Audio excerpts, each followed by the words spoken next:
So বন্ধুরা, সবাই কেমন আছো? আশা করি সবাই ভালো আছো। আর আজকে আমরা বেরিয়ে পড়েছিলাম নতুন আরেকটা কাজের উদ্দেশ্যে। আর এই কাজটা ছিল আমাদের একদম বাংলাদেশ সীমান্তের কাছাকাছি, বেনাপোলে।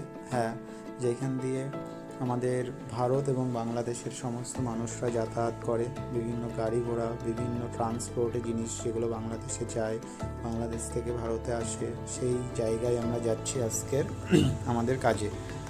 তো কাজটা আমাদের বিকালের দিকেই কলটা আসে। আর এটা ছিল সেই যশোর রোড, তোমরা দেখতে পাচ্ছ। আর যশোর রোডের সেই গাছগুলো স্বাধীনতার পূর্ব আমল থেকে এখনও ঐতিহ্য বহন করে আসছে এই গাছগুলো। আর আমরা এটা জয়ন্তপুর বাজার, এখানে পৌঁছে গেছি। আর এরপরেই এই সেই লোকেশন যেখানে আমরা চলে এসেছিলাম। ভাইয়ের কাজ করছিল, এসিটা ওপেন করলো। আর এটা ছিল ভোল্টাস কোম্পানির। ভোল্টাস কোম্পানিও খুব ভালো এসি। আর এর অনেক সুনাম